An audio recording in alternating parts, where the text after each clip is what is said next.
Okay, this is going to be real short. Love, yes. Hate, no. Thank you. Oh, you know, any act of violence is violence to yourself. We forget that, and we tend to think of violence to be like bludgeoning somebody or murdering somebody or choking somebody or something like that, but violence is so subtle. Little tiny paper cuts. Death by 1,000 little paper cuts. Every time we judge another person, every time we think we know what's motivating them, that's a violence to ourselves. Years ago, I was on a plane, imagine that, on a plane, and I had an aisle seat, and there was a woman in the window seat, and she had piled all of her stuff on the seat in between. Well, the flight attendants were announcing, this is a completely full flight, please put all your stuff on the seat, and she just sat there, and I'm going, and she just sat there, and boy, I was getting just really judgmental and fuming behind this skull, and finally I just said, do something with me, God, because I couldn't stop myself from being really angry. And lo and behold, nobody took the seat. Nobody came up to her and asked her to move the stuff. And later, as I was relaying that story to someone, they said, you know what? She may not have spoken English. That never occurred to me, that she didn't know what was being said. Yeah. How do we shift ourselves when we're in this experience? And it is it's a violence against ourselves, because they don't care. They don't care you're mad at them. It's the environment we create for our own minds, our own consciousness, our own body. And it carries with it a lot of health stuff. You know, toxins just get dumped into our system anytime we are angry. There was another man who was on a flight, and he had booked it ahead of time. He wanted to make sure he got the aisle seat, but when he got there, he was wedged in the center seat. That happened to me on my way to Virginia, right by the latrine. Lovely seat. So there was this large man on the window and this woman, and there he was wedged in. He said both of their arms were, you know, taking over the armrest. And for some reason, he didn't like this woman. So he started sizing her up. He said, okay, I've got to shift this. And he tried to shift, but it didn't work. He was really resentful for the fact that she had his aisle seat. And to make matters worse, her husband was sitting in the seat right in front of her. And they were talking. So he said, I got the solution. I will offer to change seats. Here, wouldn't you like for your husband to come back in? Nope. They liked it just the way it was. So that made him even more angry. Well, this man, as it turns out, was writing a book with the Dalai Lama, The Art of Happiness.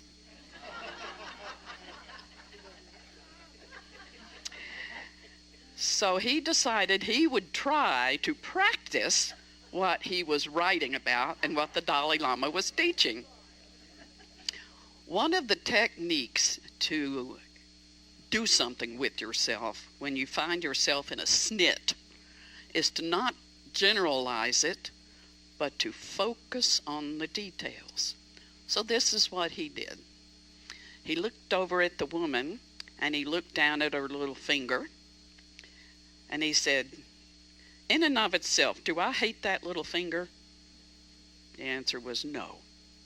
I got nothing against that little finger.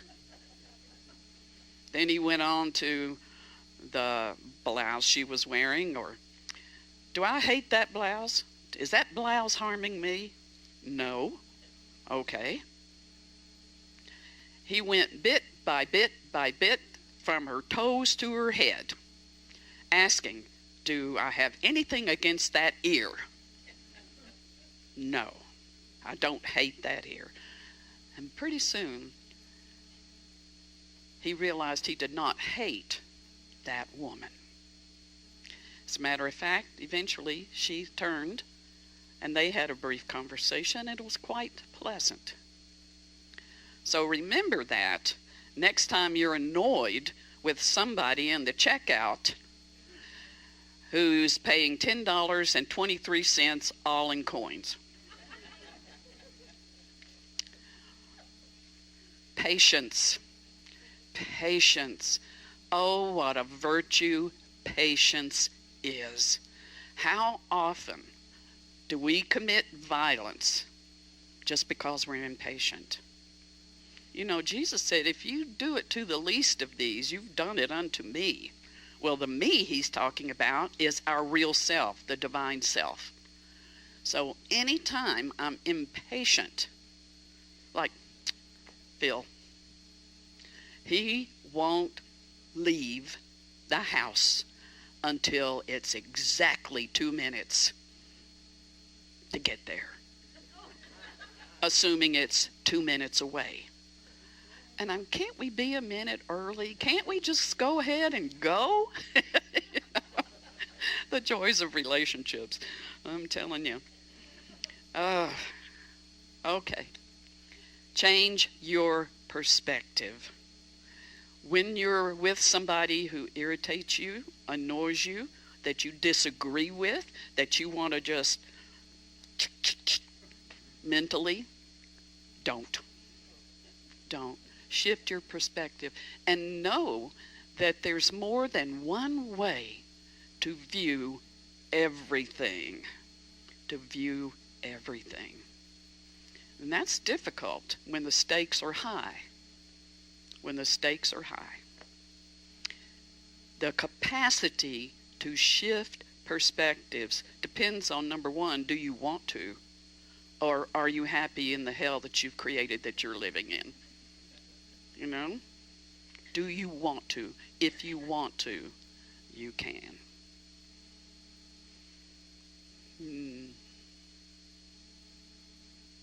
See, you're being patient with me. I appreciate that. Tolerance. We cannot be compassionate people if we're not tolerant of our differences. And I am well aware that there are times when pushing is justified. Walking away is justified. I'm well aware of that. What I'm talking about is our own spiritual practice. Jesus also said, one's enemies will be of one's own household. Now, I'm not talking about my brother, my sister, or whatever. The household, metaphysically, is right here. Your consciousness. And your enemies are those thoughts of revenge, those judgmental thoughts where you're judging someone to be anything other than a spiritual being having a human experience. You may not like their experience, what they're creating, and that's okay. That's quite all right. But you don't have to wear it. You don't have to fix it. Boy, how many fixers do we have around here on the planet? You know? Patience and tolerance will lessen the divide, because it's up to me not to separate myself. Ah, the burden of hostility. Think about that. That's a good one to carry around. Retaliation is a vicious cycle. You know, my whole life I heard about the Hatfields and the McCoys because it can go on generation after generation after generation, the retaliation, as we well know by looking at world events. So I read the story of the Hatfields and McCoys. One was in West Virginia and the other one was in Kentucky. McCoys were in Kentucky, Hatfields in West Virginia. During the Civil War, most of them fought, both families, on the Confederate side. But one of the Hatfields didn't. He was with the North. So when the war was over and he was coming home, he got killed by a McCoy, who viewed him as a traitor, I guess. Well, that kicked the whole thing off. And for almost 30 years, they were killing each other. More than a dozen people on both sides, a dozen Hatfields, a dozen McCoys, were killed. And what did they fight over? A pig. That was one thing. Ownership of a pig. Another thing was a piece of land. They fought over that. And then mostly they just fought for revenge. You know, an eye for an eye leaves the whole world blind, right? And that's what was going on. Finally, they got tired of killing each other. But it was on June 14th of 2003 that members of both families got together and did Hatfield-McCoy Reconciliation Day. It's a real day. And they make a lot of money off of this, you know. They do. You can visit all the sites where the lynchings took place, where this took place, the house this one grew up in, the house that one grew up in. So that tells me there can be profit in having an enemy. Who's profiting? Who's profiting? Truthfully. It takes diligence to pay attention to your own thinking. It does. Sometimes you just have to say, do something with me, because I can't do it myself. I'm stuck in my opinions and in my judgments. Well, maybe that's time I start to look at somebody's little finger on the person that I've got a beef with and do the process. Do the process. Because in the end, it's a choice. The Dalai Lama says this: compassion is the essence of the spiritual life. The practice of patience and tolerance is indispensable. There is no fortitude similar to patience, just as there is no affliction worse than hatred. And one more thing. Speaking of running in generations, children are not born into this world hating anything. They dislike a wet diaper. I know that. But they're not hating the diaper. Hatred is a family value that's taught.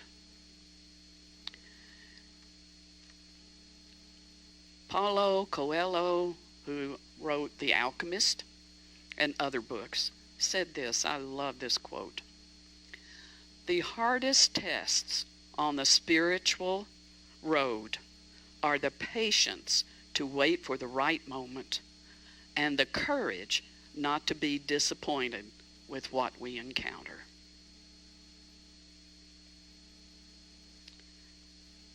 And this one, Adlai Stevenson said this: "You can tell the size of a man by the size of the thing that makes him mad."